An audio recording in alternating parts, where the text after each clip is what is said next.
Hey everyone, I'm Nicole, And I'm Gabrielle. and we are the hosts of the Spiritual Sisters podcast. Join us every week as we discuss all the spiritual topics like astrology, mediumship, psychic insights, and so much more. We are often joined by others we have met along our spiritual journey who are well versed in many of these areas. Get ready for enlightening discussions and interviews and personal experiences that we hope will expand your mind and get you thinking outside of the box. Whether you're a seasoned spiritual seeker or just beginning your spiritual journey, there's something here for everyone. Check us out every Tuesday wherever you get your podcasts. See you then. Bye! Hi, beautiful souls, and welcome back to the Soul Ecosystem Podcast. I am your host, Anna Rising, and on this podcast, we discuss all things soul contracts. I'm a professional soul contract reader, and I work with a modality that combines Jewish mysticism, astrology, tarology, and numerology to calculate what you agreed to experience in this lifetime. I have been debating about what I wanted my first episode of 2026 to be, and I was going to either do a January 2026 like energy reading where you pick a card and get a message for your January, or something a little bit more personal. And I kind of sussed out the energy of both options, of both episodes, and one just stood out to me so much more. So it's time to get really personal. I feel like the title of the episode is going to come to me by the end of this episode, but I pulled some cards that I really wanted to share with you today as part of the message of today's kind of testimony, I guess, because it's a very, very potent message, and it's about me, it's about my energy, and I feel like the people that I work with are also in this same kind of soul tribe. They also have the same black sheep of the family, like, vibes where they're kind of cast out, they're seen as the crazy people in their family.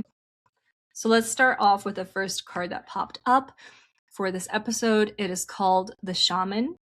And there's one sentence in particular here that I wanted to highlight especially. I'll probably read it at the end of the episode again to tie things back. But here's what it says. The crazy, the shaman, the one who sees. Lunatic is a word derived from the Latin word luna, meaning moon. So a lunatic is one who is moonstruck. There's a face on the moon. Can you see it in the night, even when others cannot? This is the great paradox of the mystic. You hear the whispers that others cannot. You hear the secret songs of the universe. It's okay to be an outsider in a world of conformity and contempt. A world where those who are different are met with rejection from society, even if they are the shamans, the seekers, and artists who point us to the way of truth, soul, transformation. The moon is beaming sacred truths, mysteries, and visions to the one who can receive them, the one who is open to them. Some people have a special gift of insight that is revealed to them during certain times. It is in the divine order of the cosmos for those who are chosen. Pulling the shaman card can be a call to embrace more of your crazy side or to tune into it more at this time. You may be judged by others, but what you gain is far superior to their disapproval. The world needs more mystics and shamans to show us the soul of the world, to point us away from the suffocation of too much conformity, mundanity, and stagnation. The energy behind this card is that of dreams, ideas, and visions, especially spiritual and creative ones. Express, act on, create, and share what you are receiving from the mysterious. Harness your power of insight. Do not let it fade away and dim within you.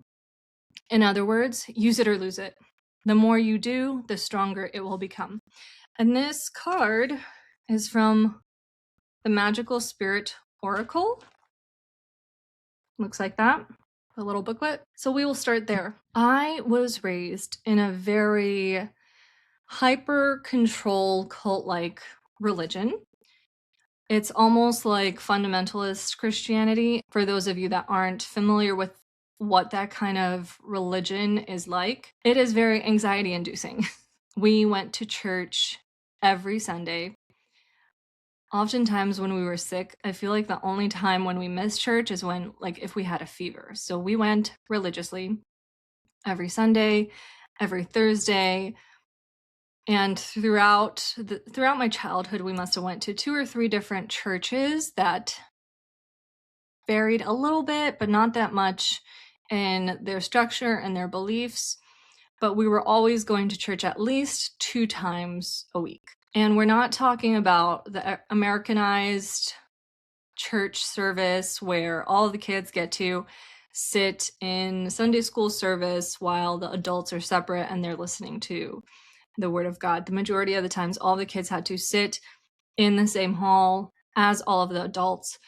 I remember in my childhood, my grandma would have a purse full of snacks, water, and like little notebooks with pencils for us to draw, for us to do something as we were sitting there for hours at a time. For me personally, I felt a lot of pressure from that religion.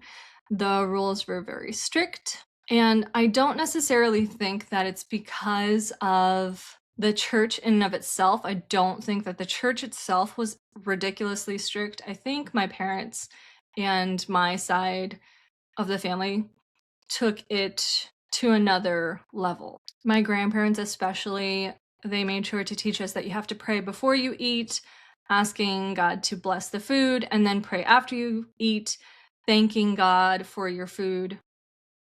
There was also, I don't know why this stands out to me so much, but I distinctly remember how special Sundays were, especially Sundays of communion once a month in Slavic churches.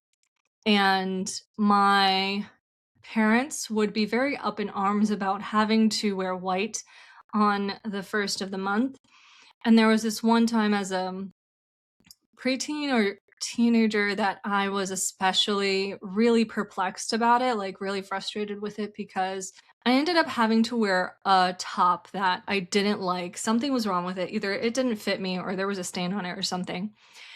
And my mom had given me such a hard time about it. Like she forced me. I wanted so badly to wear any other color because it just didn't work.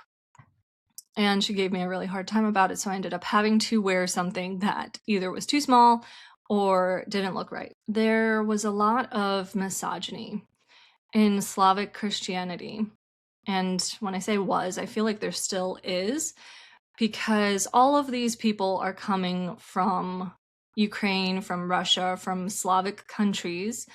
And on that side of the world, gender roles aren't as advanced, I would like to say, as they are here. I think in different countries it varies, but in Slavic countries, the gender roles are pretty set. So they carried these gender roles over to the United States, and it was very interesting to kind of see the disconnect between the culture in the US versus Slavic culture versus the stuff that my grandparents were teaching us, the stuff that my parents were teaching us. It was very different.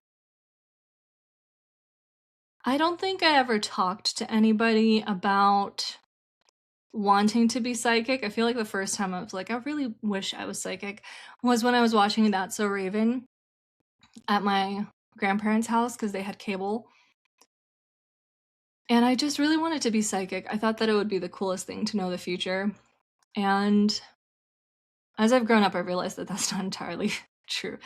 It's not all it's cracked up to be. But I feel like as a kid, I had this very wild imagination, and I kind of lived in my own little world.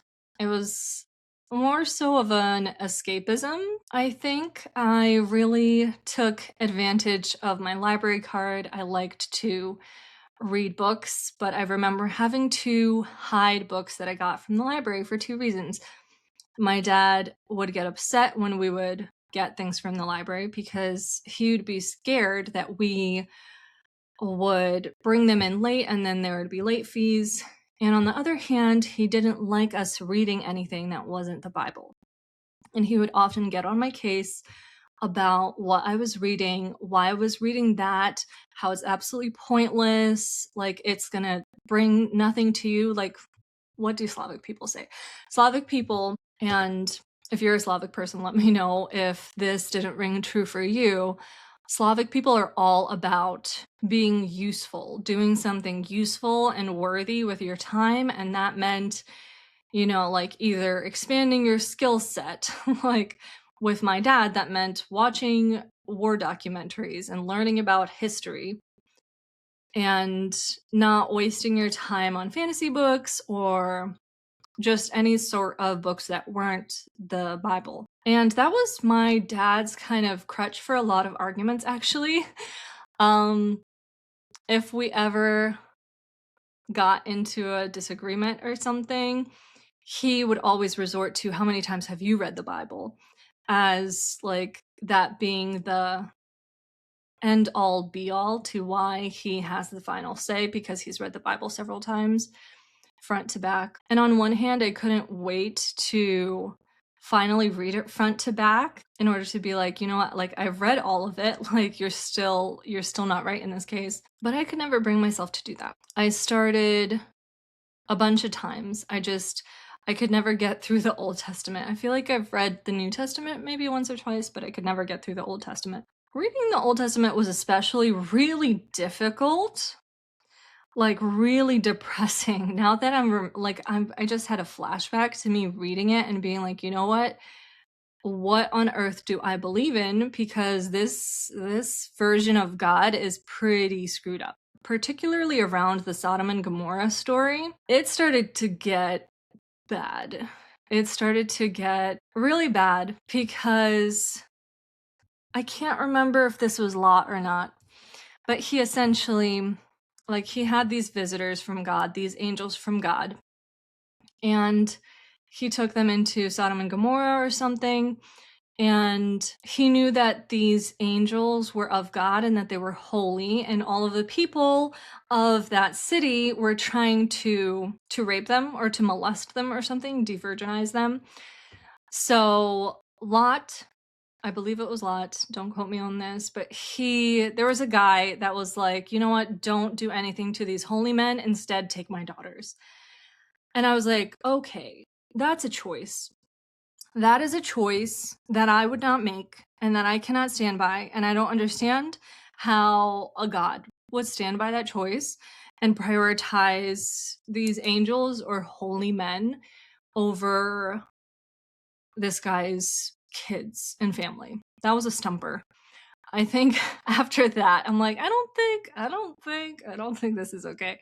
Funnily enough, all of the things that traumatized me in my childhood had absolutely nothing to do with the Bible or Christianity or Jesus's teachings. Because if you take the few words that Jesus has said in the Bible and just like take it out of the Bible and try to make a religion off of that, it is not going to match up to half of what Christianity is about.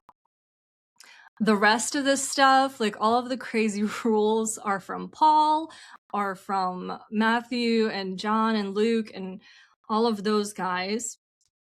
They also can't get their story straight. Each one of them says something different about Jesus and where he was and what he said. But that's a whole other issue. But I remember seeing home videos of my mom being a grown woman. She's already in the United States.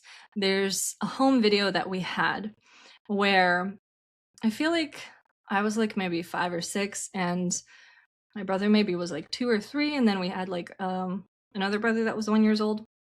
We were at some kind of family event. We were at somebody's house, and on this home video, my grandpa starts berating my mom for taking off her sweater and showing her arms. She was wearing a short-sleeved shirt, and it was hot as anything in that house because it was filled with people, and she was really hot, so she decided to take off her sweater. And my grandpa absolutely lost it on her. It's on camera, and I remember seeing that and being like, "You were a grown woman," and, like, he felt like he had to shame you like that in front of everybody, and your husband didn't really say anything, and she ended up having to go back and get her sweater and put it back on because her dad would not get off her case about the fact that she was showing her skin.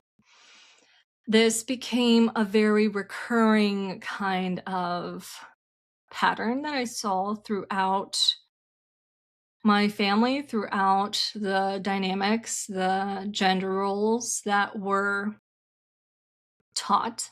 My grandma, I don't think I have ever seen her in pants. She wore skirts for, I think, like 100% of her life until she became very elderly. I think when my mom started taking care of her and dressing her, my grandma always wore skirts or dresses because my grandpa specifically believed that wearing pants was cross-dressing if you're a woman because it's men's clothing. So my grandma always wore skirts or dresses. My grandma was a very quiet, very meek woman. I don't think I've ever heard that woman yell in her life. It was very, very rare that she got frustrated with us enough to raise her voice, even just like a little bit. But I witnessed how my grandpa treated her growing up. And there was a lot of shut up woman. There was a lot of close your mouth. You don't know what you're talking about. Go back into the kitchen. I will never forget my grandma's funeral because at my grandma's funeral, my brother got up to speak, to make a speech, to say a few words about who she was throughout her whole life. And he said that she was the perfect woman and that he has never met anyone like her and that he never will. At that moment, that I realized that my brothers were in on this too, on this idea that the perfect woman is not going to be one that argues. The perfect woman is going to be somebody that continuously serves her family, continuously serves everyone but herself, like will break her back to serve others for Christ. I want to say that I didn't know my grandma that well. I didn't have a lot of deep conversations with her. I feel like they were all very surface level and very repetitive because the same ideas, religious ideas, would kind of be regurgitated to us over and over again. But I understood at my grandma's funeral that I could never be the perfect woman. And that's kind of what this shaman card mentioned about being the outcast, about being different, being crazy, being a lunatic. I stood out like a sore thumb. I feel like from my family, I don't know why. I don't know what happened. I think that I got a very different version of my parents than my brothers did. And I think that is why that they're still very much drinking the Kool-Aid and in this religion because this religion benefits men. There's absolutely no benefit to women unless you want to be a cookie cutter robot that does as she's told. It's very forceful. It's very not consensual, I feel, for the majority of women. I feel like growing up, I feel like as a teenager, I saw what was happening. I saw that I was being programmed, but you don't really fight it. You can't fight it because you're growing up in it. You can't leave it. You can't leave the religion. You kind of have to do what you have to do to muddle through, to make it through, to survive your environment. And then you just start to believe it. Then you just start to believe it because it kind of slowly chips away at your free thought, at your own ideas, at your own personality. It's like working on a marble statue. It just chips away, chips away, chips away until you involuntarily or subconsciously are the form, the version of you that they want to see. You've memorized all of the verses, you've memorized all of the rules, you've been doing all of the things that they want you to do. So yeah, I got a very different version of parents than my brothers did because the expectations of women are so different. My dad treated me so different than he treated my brothers. He always treated me like I was on the outside. He would take us to playgrounds, and even though all of us were playing basketball, it would be like I didn't exist. So at some point, I just stopped getting on the basketball court. Like, I was like, there's no point because it's like I'm invisible. He wouldn't ever throw me the ball. He wouldn't ever acknowledge if I made a shot because it's not a girl's thing to play basketball. The only time you'd be acknowledged, the only time you'd get some kind of positive affirmation, if that, would be when you're doing girl things, when you're helping your mom in the kitchen, when you are cleaning. But God forbid you are not doing that. God forbid you are doing something that's outside of your gender role, then the consequences are pretty severe. I don't want to attribute all of the trauma that I got growing up only to religion because there's a lot more at play when it comes to my parents, when it comes to why I was raised the way I was raised. My dad had a very difficult childhood growing up. My dad wasn't Christian from birth, like he came into the religion into his like young adulthood, I want to say, but he experienced a lot of trauma at the hands of his alcoholic dad.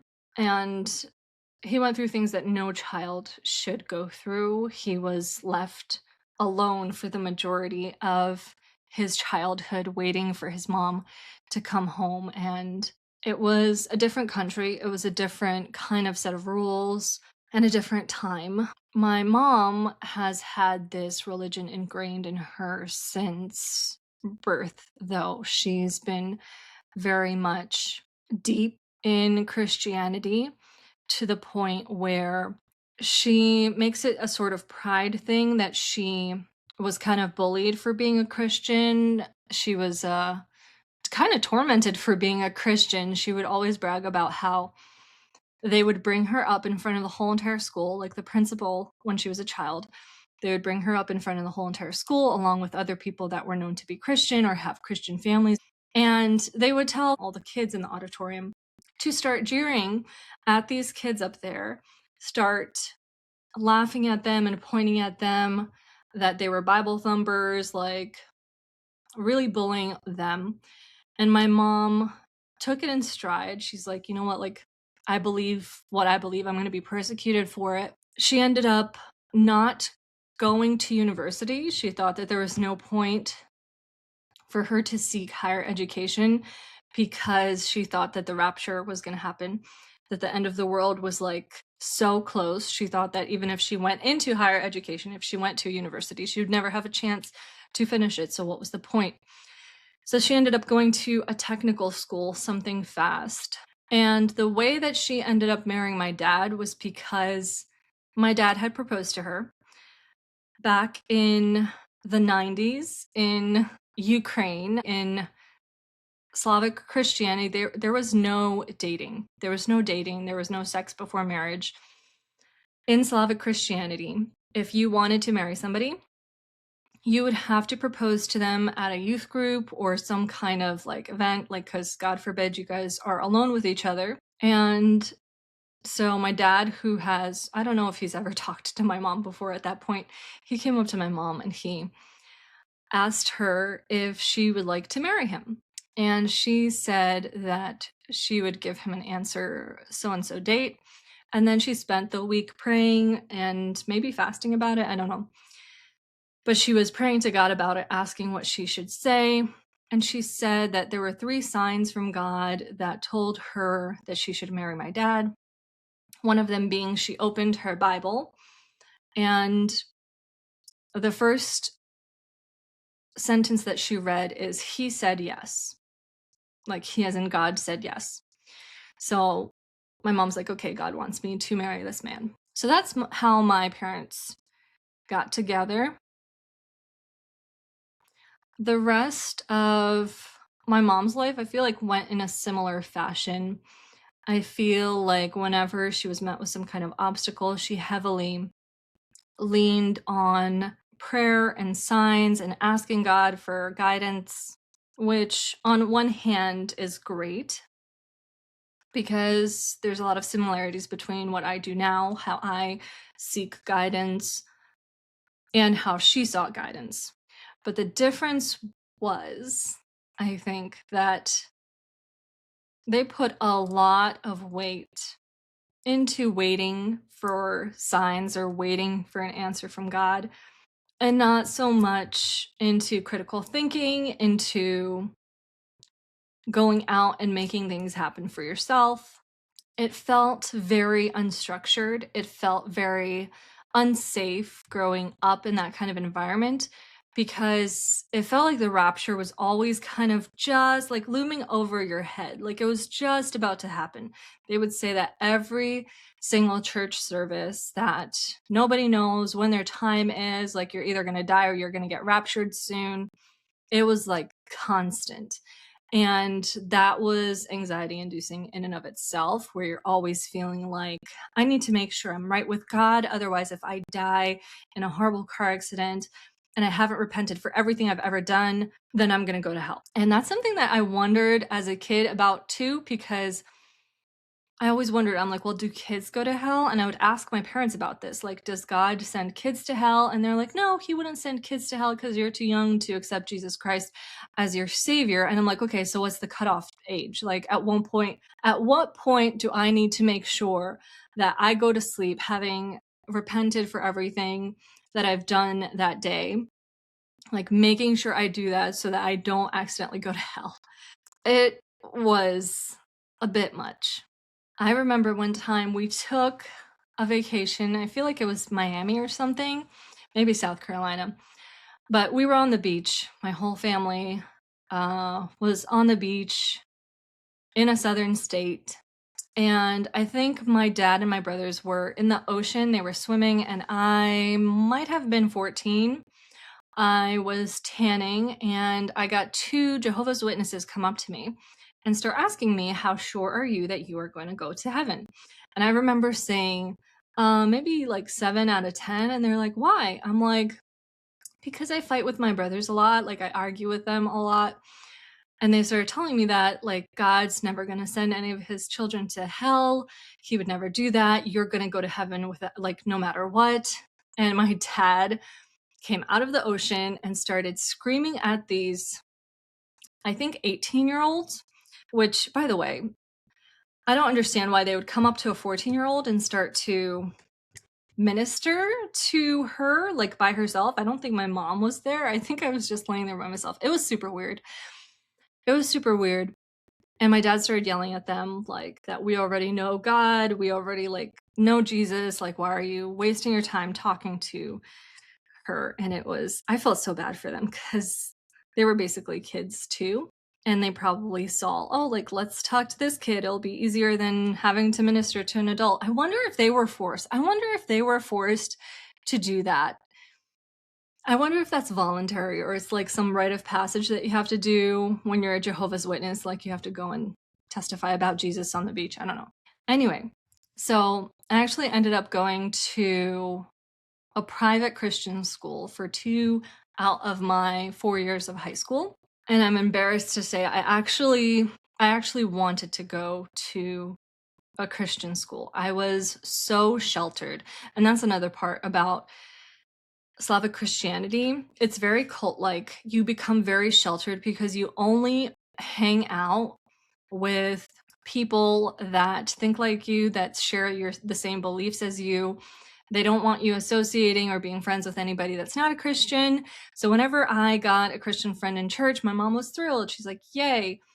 Whenever I got anybody as a friend that wasn't Christian, my mom almost took it upon herself to convert them. So I didn't have friends over my house often, especially because of one incident where I was in middle school and I had a friend over who was Muslim.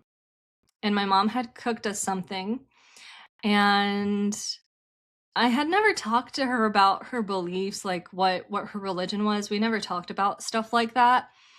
But my mom had cooked something and my friend was like, "Oh, I can't eat that. I can't eat pork." And my mom starts trying to convince her to try it. And she's like, "No, I can't. We don't believe in eating that. Like, I can't do it." And my mom would not like relent. Good thing that my friend did not relent and she like stood her ground. She's like, "No, I'm not going to eat it." But I could have fallen through the floor of embarrassment because I was like, can we not like pressure her to do something that she doesn't want to do? But that's also a Slavic thing. Like big that Slavics are very big on pressuring you, especially to eat. And I have a little bit of that. I feel like my husband can attest to that where I don't know why, but I have to make sure that he eats. I will try to stuff food in his mouth sometimes. I don't know why I do it. I'm sorry. I love you too. So, growing up in that kind of community, Slavics know each other. All of the Slavic churches within like a 2-3 state radius know each other. They occasionally do conferences, like they have communications, and the youths are always like going back and forth because everybody's trying to date, everybody's trying to find a Christian husband or wife that shares the same beliefs because we're all very sheltered. But let me go back to the private school real fast because I started touching on that and then I went back to middle school. I went to a private Christian school for 2 years, and I did it because I was very much sipping the Kool-Aid. I was trying to be a good Christian girl, learn all of the Christian things, and eventually get baptized because that's a big part of your Christendom. That's a very big part of your relationship with Jesus. When you become like a teenager, you'll eventually decide that you want to commit your life to Jesus and get baptized, and then like it's an unbreakable bond or something. And because I was so sheltered, when I went into a public school for ninth grade, like everybody was cursing, everybody was like, it felt so chaotic for me. It felt so terrifying for me that I asked my parents if I could go to a Christian private school. And then I went there for 10th and 11th grade and I couldn't do it anymore because it was insane.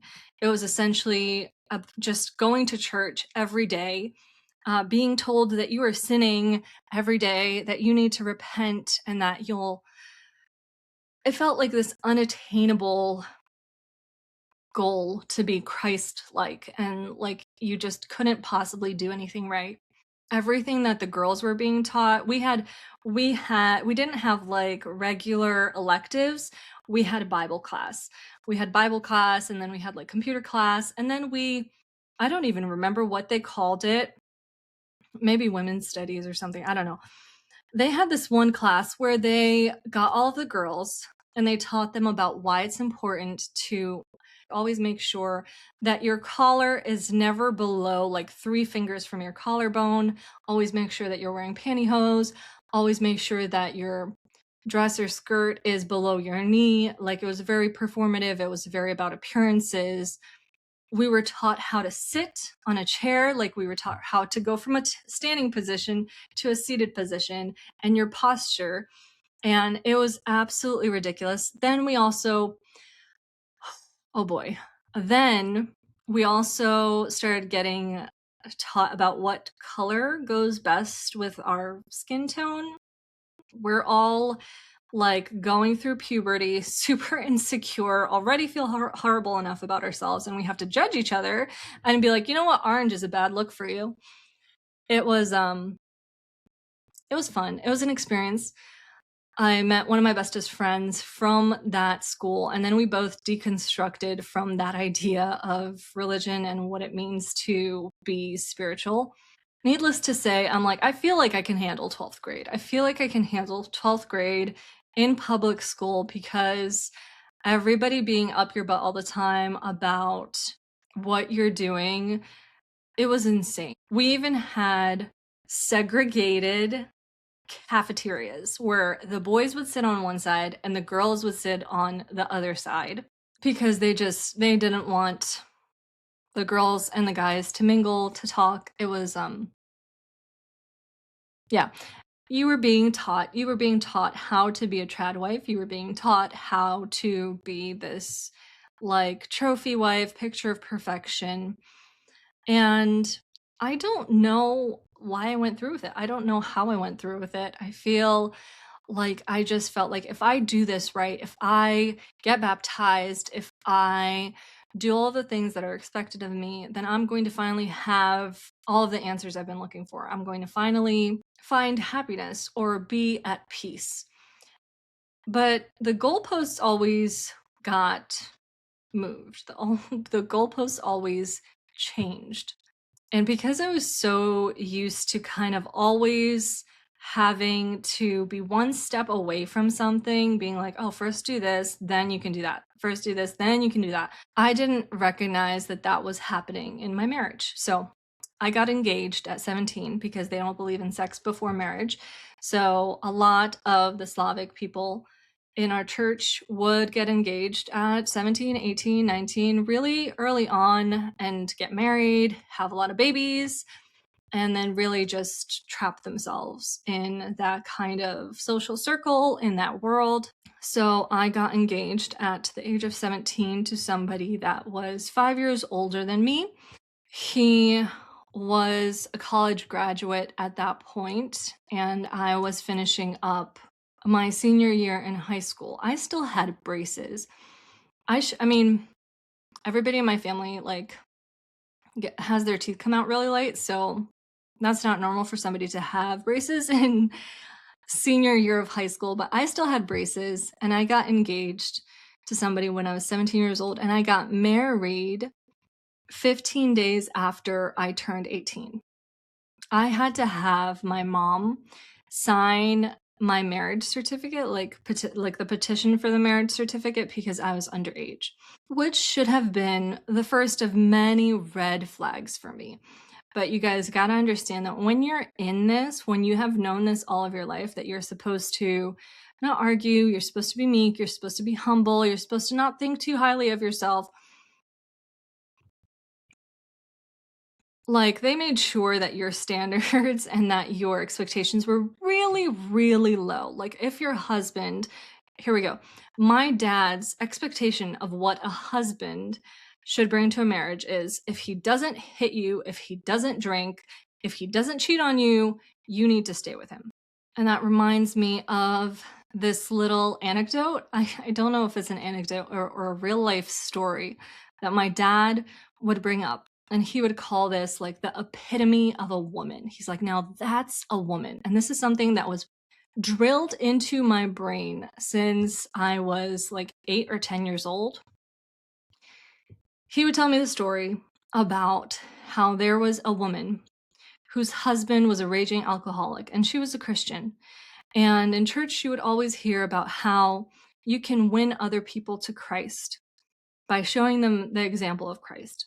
So this guy that was a raging alcoholic was also very physically violent towards her.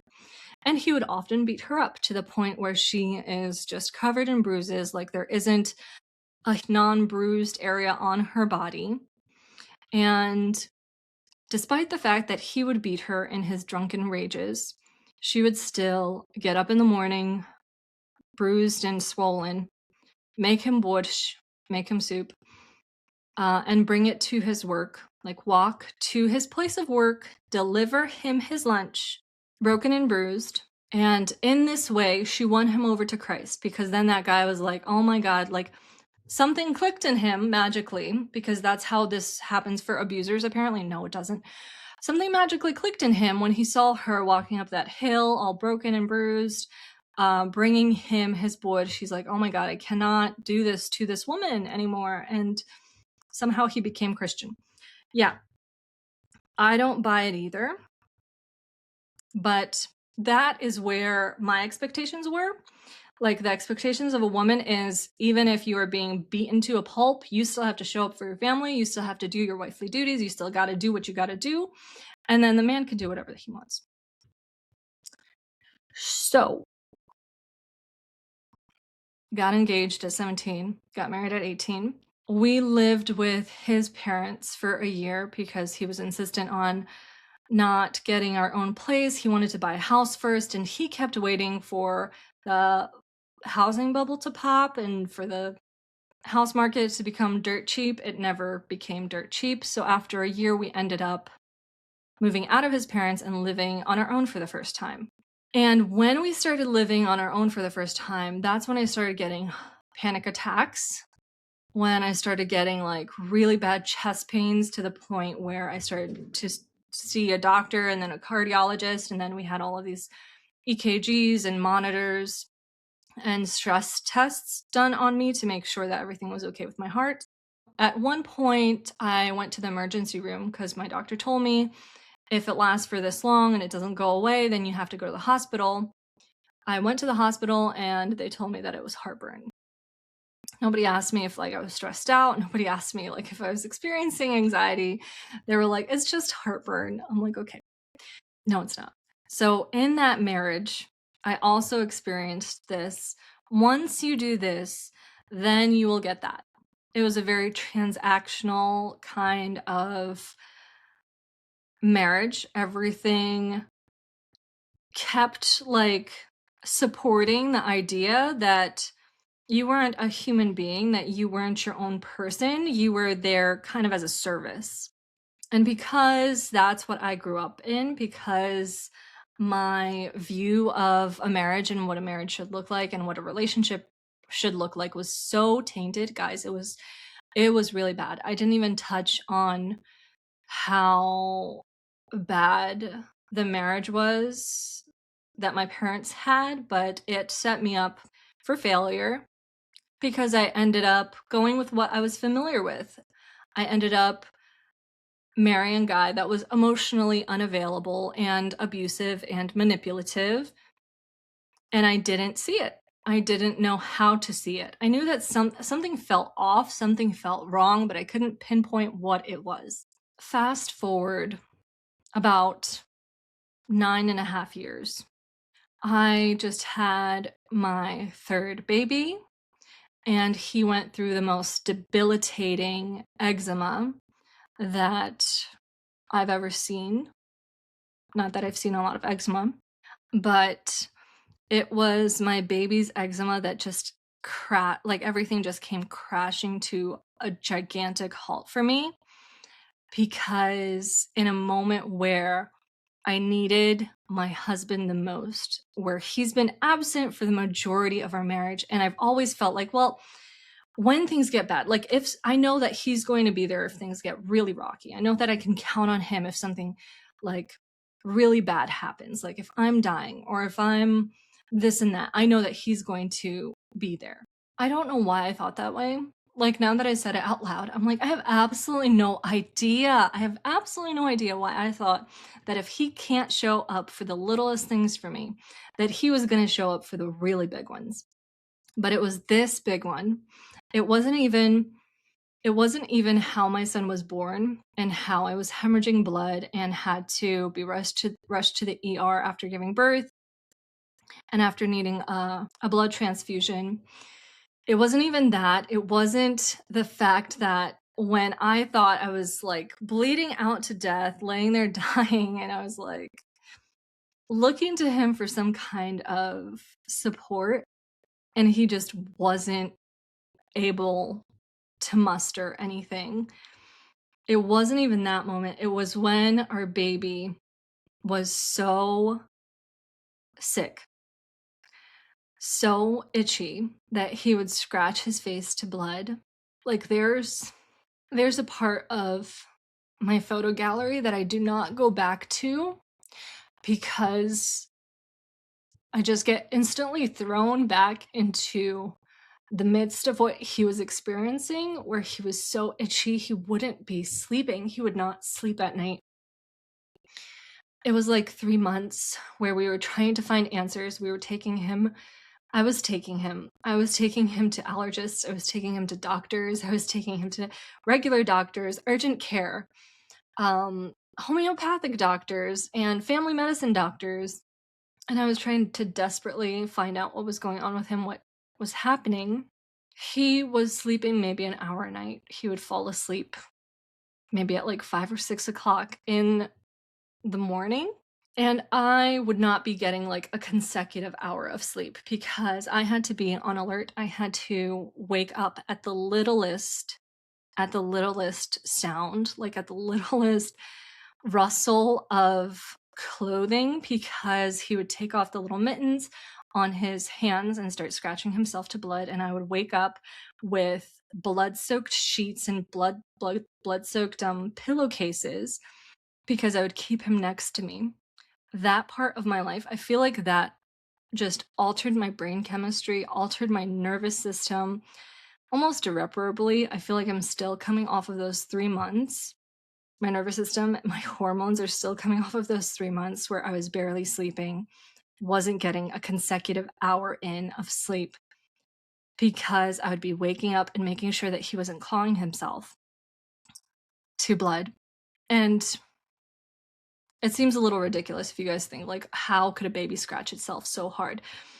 Even if his nails were cut, he would keep itching, and baby skin is very soft. And once you start scratching it, like, it's very easy to open those scabs up and start like making. I was terrified that he was going to have scars on his face. Thank God he doesn't. But we soon had to drop the mitten idea because he started learning how to take off the mittens. He was more than 6 months at this point. So we put on socks. He would take off the socks. I would put on socks and swaddle him. He would take off the socks. He would get out of the swaddle. So I needed to be on my A game as we were trying to figure out what was going on with him to make sure that he didn't get infections. And he did. He got a staph infection, which we needed antibiotics for.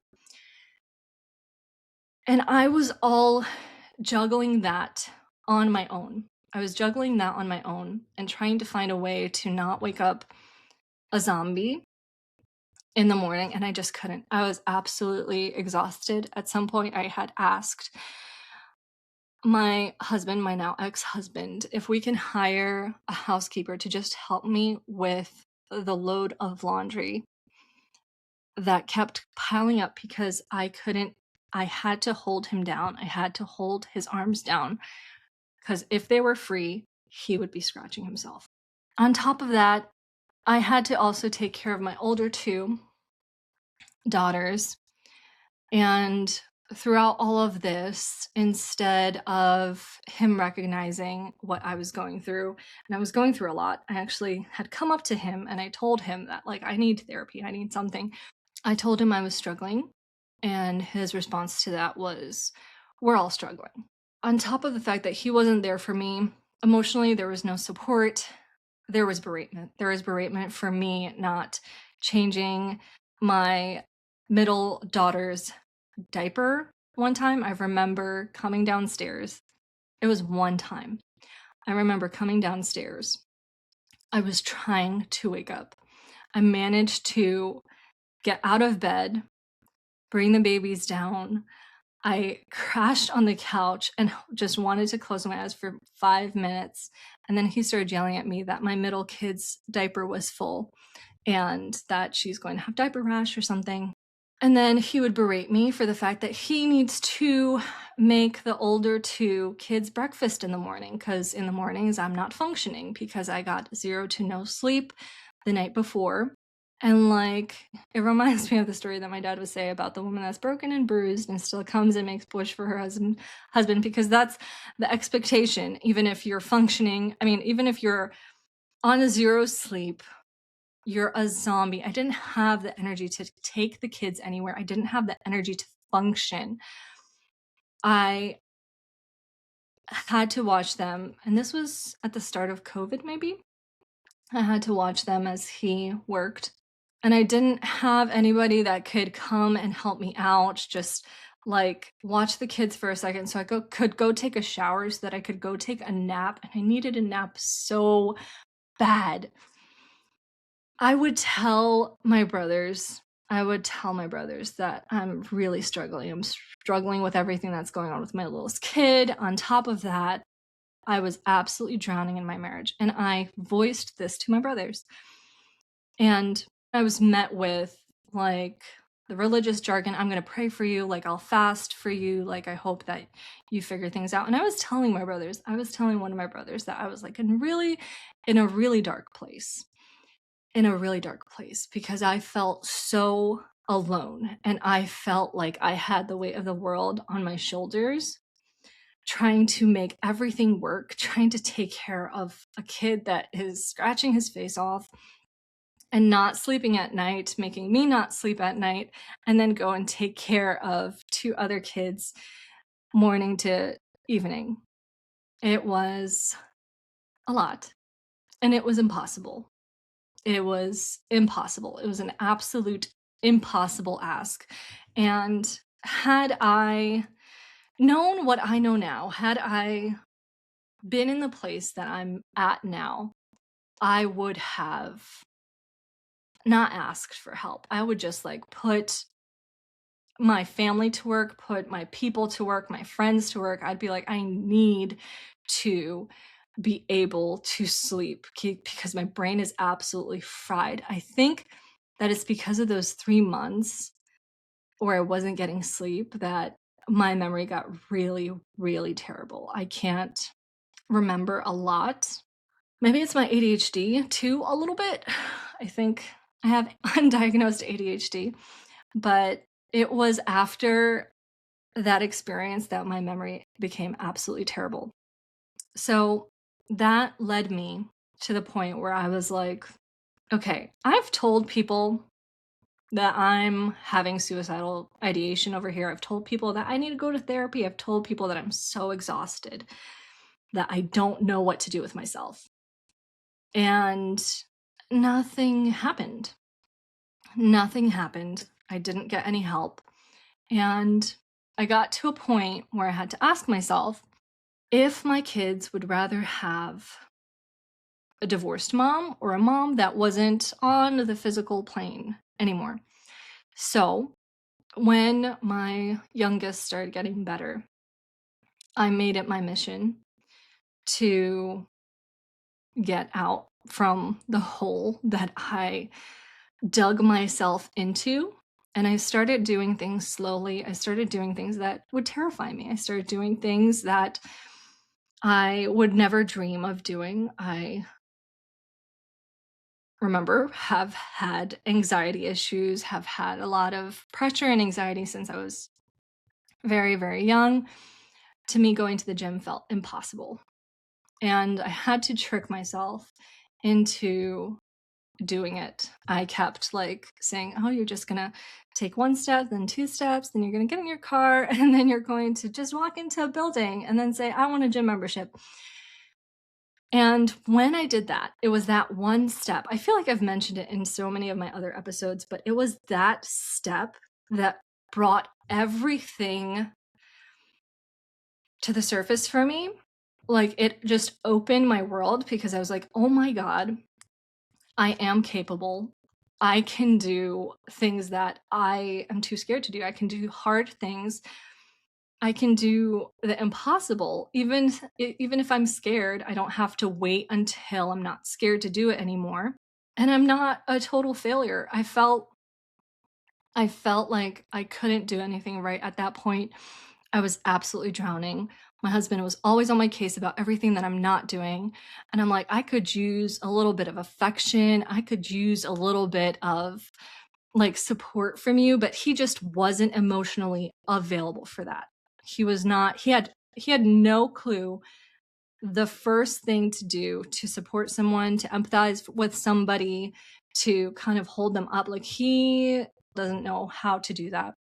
Whenever I would ask him, I'm like, I could use some like signs that you love me. Like I could use some hugs or kisses. He refused to hug or kiss me unless it led to something because he would get excited and all riled up for no reason, quote unquote.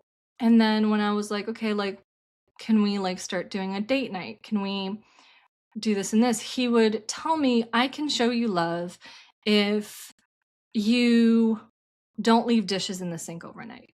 If I wake up in the morning and I'm working, because he works in the kitchen on his like laptop, if I wake up in the morning and there's no dishes in the sink, it's going to be easier for me to show love to you because like that won't be like on my mental load. But he didn't use those words. So I'm like, okay, I can do that. So I went out of my way to make sure that the dishes in the sink were always gone. And I would come up with to him 2 weeks later. I'm like, okay, like can I have some reciprocity here? Can I have some kind of sign here that you care? And he would be like, okay, if the kitchen is clean, like the whole work area where I work, like the whole place, if the whole thing is clean, then I'll be able to show you that I love you. When I did that, it took me 3 times. It took me 3 times. This is embarrassing. It took me a third time of him moving the goalposts to realize that I was never getting any ounce of affection. The third time he asks if the living room is clean, and I'm like, that's not possible. That is not possible for the living room to be clean at all times during the day. We have 3 kids. We have a tiny place. There's only so many places they can go. If I clean the living room, the next, like, they're going to need to be in another room. And then I'm going to have to go and clean the other room. And then I'm just going to be bouncing back and forth. So it made it very clear that this was an impossible task that he presented to me in an effort to, my theory is, in an effort to keep me so busy cleaning that I don't have time or energy to ask him for affection, to ask him to pay attention to me or support me emotionally. He also refused to let me go to work, but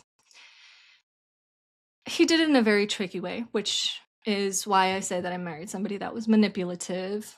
He would say that there was no point of me going to work because we would hit a tax bracket and then get higher taxes than my pay. So after I had graduated from college, I did go to college. I went and finished university. I got my bachelor's in communications. After I finished college, he would say that there was no point in me getting a job. And in that way, he was able to control the finances. He had me explain away any and all expenses. Anything that was like bigger than $100, he wanted me to first ask him for it, explain the reason why I need it, and so on and so forth. Whereas he was free to make ridiculous purchases, put several grands into the stock market and gamble with that. Like he did whatever he wanted to do. So it was a very one-way street, one-sided street because it was his money and not my money. And in that way, he was also controlling and making sure that I stayed where I was.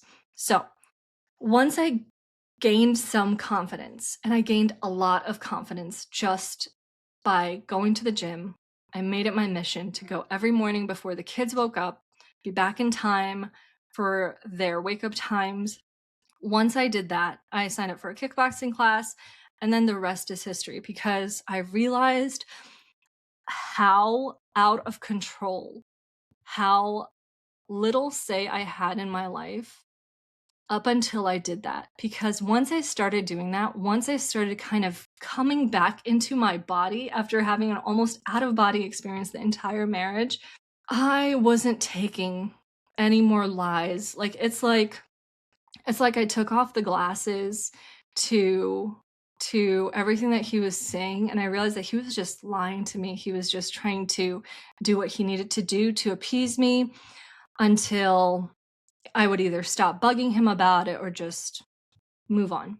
What followed was one of the most difficult years of my life, leaving my husband, my ex-husband. I think I left 1 month shy of our 10-year anniversary because he started feeling that the control tactics, that his grip on me was kind of loosening and that he couldn't control me anymore. He started kind of spiraling.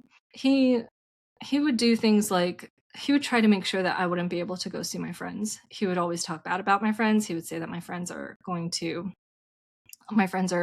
breaking up our marriage. Like my friends are the reason that our marriage is horrible because they're telling me to leave him. They never did that. I didn't have one single girlfriend that told me that I need to leave this man, even though I really did. I needed to. I should have left a long, long time ago. He would say, "Can I go to the gym with my friend?" And I'd be like, "Okay." I'm like, "How long are you going to be?" Because I have plans with my friend. And he'd be like, "I'll be an hour." And then he leaves at 8. He comes back at 10:47 and he tells me, "Oh, but you have to be back at 11:30. Like you can still go out with your friends, but you have to go be back by 11:30." I'm like, "I'm sorry. It takes me 30 minutes to get to her house." So by the time I get there, I'd have to drive back because it would be 11:30. Anyway, so yeah, there'd be curfews, there would be a lot of things, and I signed up for a gym membership in January, and it was in January that I was like, "I'm going to leave." I told him I'm going to leave. I told him that I'm going to leave, but I need to find a job. And can I live here while I'm trying to find a job, while I'm trying to find a place to live for me and the kids? And he said, sure. So we were living together, but we weren't together. And I remember us still going out with our friends, and our friends would be making like plans for like what we're going to do for our next like trip or whatever. And I'm like, I'm not gonna be here. I'm not gonna be going with you guys. And they had no idea because I wasn't telling anyone. I didn't really want the added weight of everybody's opinions that immediately followed as soon as I moved out of the house.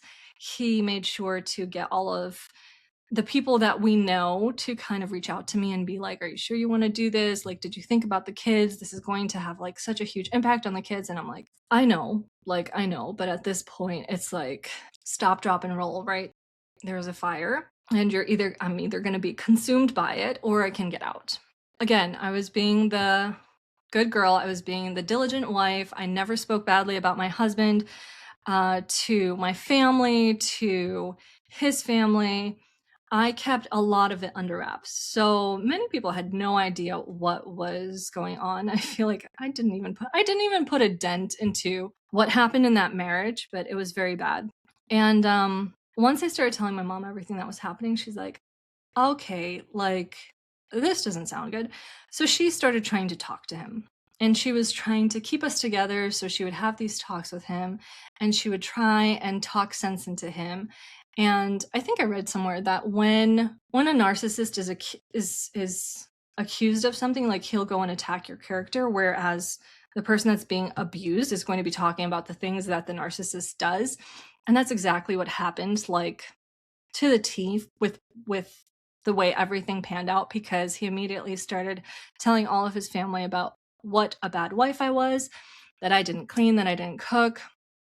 I got a barrage, like just an entire parade of text messages from my dad asking me how on earth I didn't feed my husband. Like, what kind of wife is that? She doesn't even feed her husband, which is just not true. He would tell them that I didn't change the kids' diapers. The kids were walking around in dirty diapers all the time.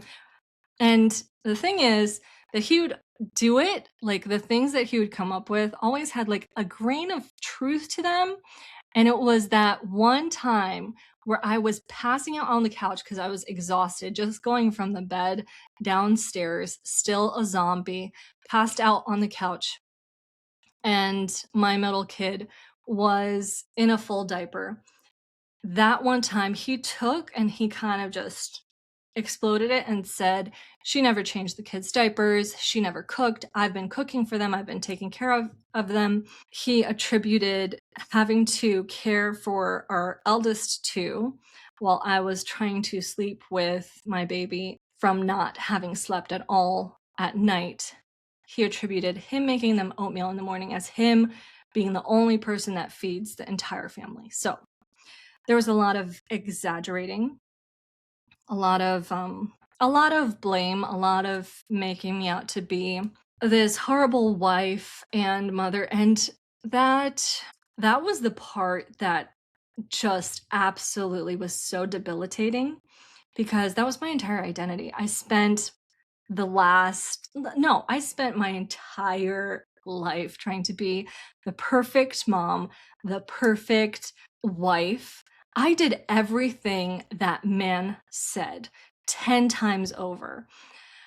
So the fact that he was calling me unsubmissive was absolutely the worst thing I've ever heard. The fact that he was calling me a bad mom was knife in the back.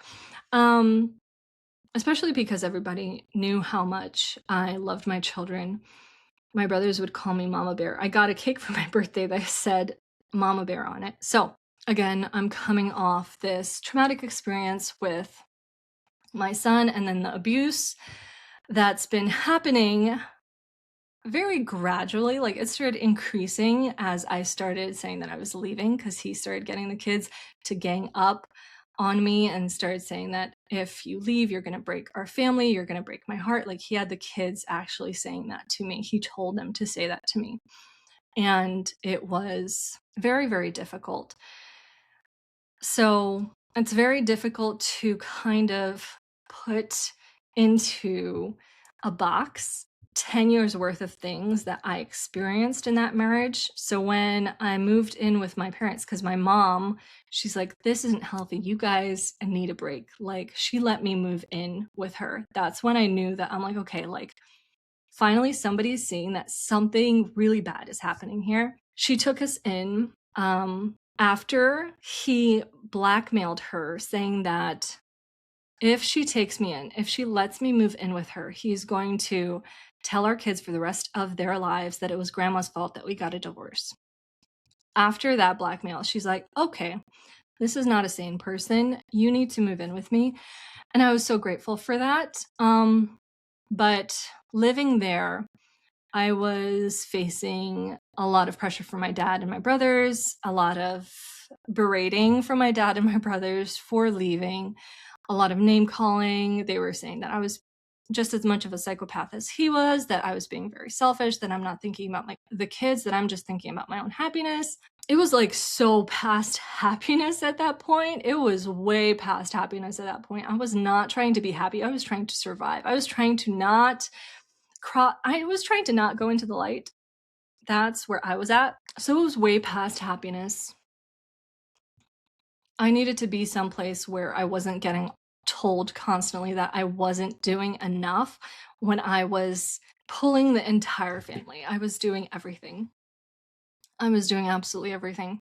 I managed to live with my family for a few months and then I couldn't do it anymore because I didn't know how to explain abuse to somebody that didn't recognize any sort of abuse that wasn't physical. It didn't register for them. They're like, he didn't cheat on you, he didn't hit you. Like, what more could you want? I don't know, a connection, emotional safety, not being berated, not feeling like you can never be enough, like you can never do enough, not feeling like you are just a hired live in nanny and cook. And I mean, it's like, if this was the corporate world, if this was a boss and employee situation, like no sane person would stay in that position when where they're underpaid or not paid at all. They have the job of 3 people and still get told that they're not working hard enough.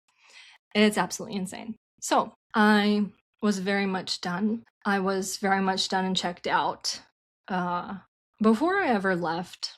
And I moved out of my parents' house after a couple of months after meeting somebody that shared a very similar journey, a very similar path as me. We bonded over the similarities in our past relationships. And I took a chance and moved to another state with my kids. We had to go to court and I got a relocation granted. And it felt like there was so many like walls up. There were so many obstacles set up to make sure that I wouldn't be able to get out of this. Like, it felt absolutely impossible. It felt like I was fighting a mountain, might as well fight a mountain, to get out of that relationship. And despite the fact that everything was against me, everyone was against me, the only person that saw what was happening and was on my side was my mom. I just found myself in a place where Every time I thought that something wouldn't work, every time I was like at like on my knees and like there's no way out, somehow the universe always made a way. It's not often that you get granted a relocation to move to a different state, but I got granted that. So, and I got majority of the physical custody for the kids to be with me. And since then, it's like the most biggest, and this is a part of my soul contract. This is a part of why I incarnated. The biggest transformation I essentially got to start my life all over. I got to start my life all over, and I got to experience the absolute polar opposite side of an abusive relationship. And that is absolutely wild to say out loud after saying everything that I just said. It's making me emotional. It's absolutely crazy to go from an abusive relationship to a relationship where you never have to ask the person where they stand with you, if they care about you, if they love you. That person goes out of their way to make sure you feel safe, to make sure you feel welcome, to make sure that you know that you are treasured, that you are loved, that you are supported. I always said in the beginning of that transition, I always told my mom, I'm like, I feel like I went through hell to heaven. I feel like the transition I made was that severe. Like the difference is heaven and hell. Anyway, I ended up marrying that guy. I remarried. After I swore that I would never get married again, I didn't want to do relationships anymore ever again. I didn't want to be with anyone. I just wanted to be left alone because I'm like, I've been a single mother for the majority of my first marriage, so I might as well just tough it out, be alone. It's going to be easier.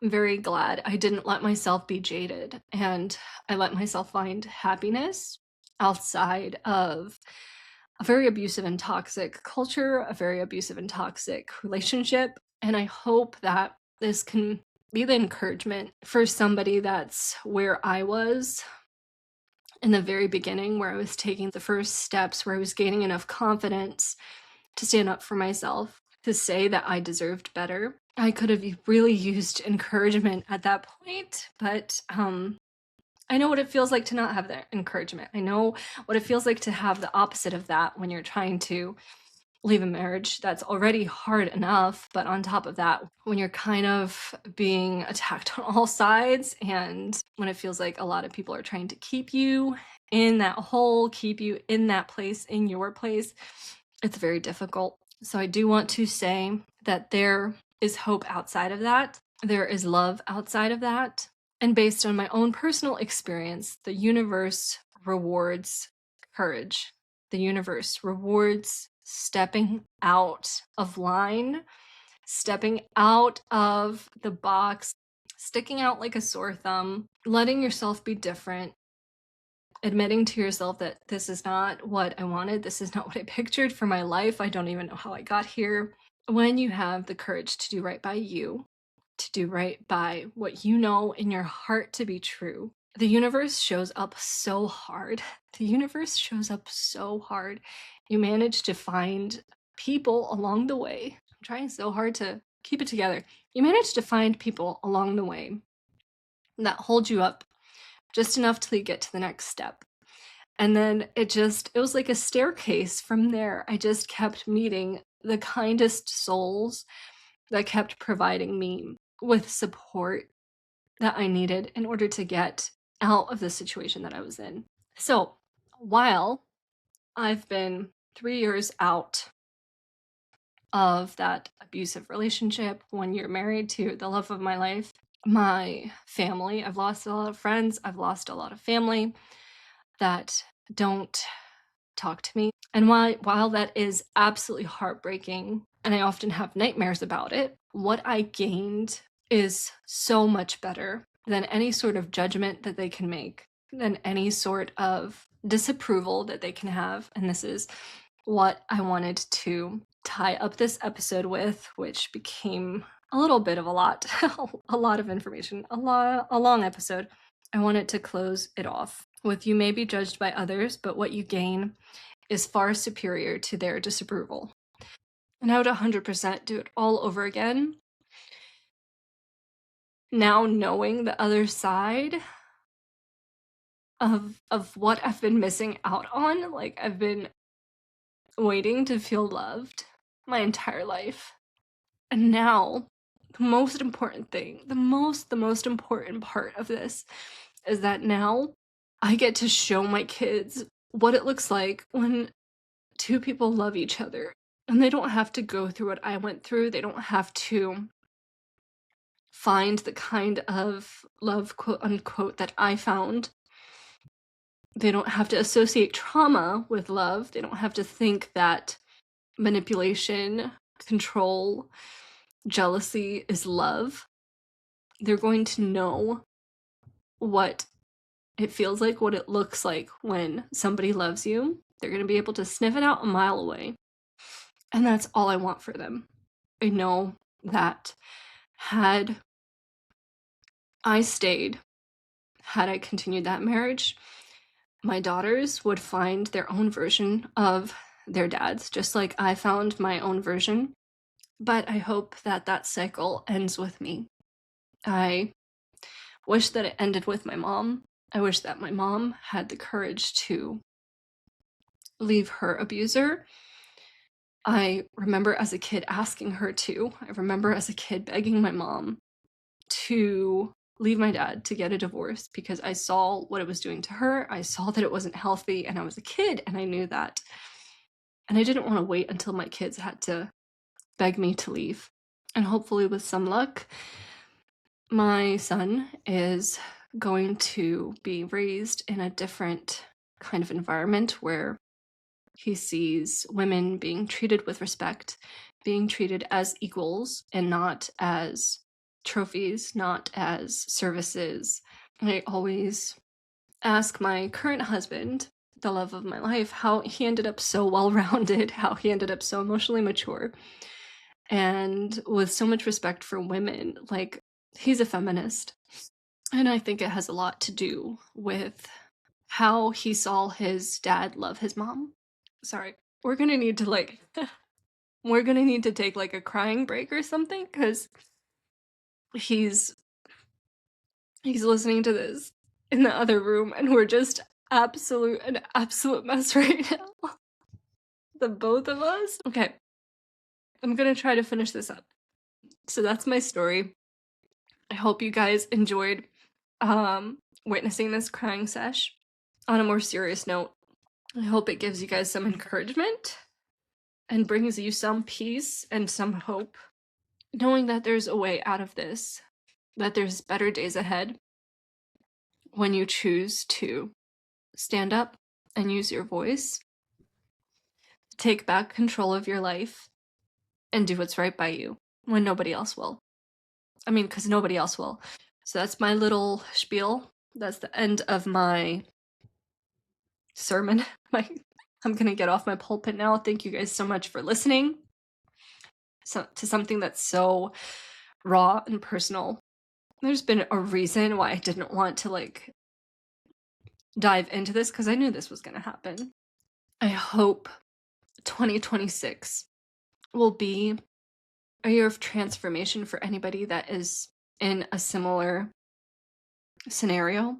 I hope that you feel the support of your family, your loved ones, your friends, and the support of the universe if you're trying to completely just rebirth yourself into another version of you, into the authentic version of you. I hope that every step of the way you feel loved, you feel held up, and I'm going to be there to hold you up in spirit. Happy New Year's. Have a wonderful weekend.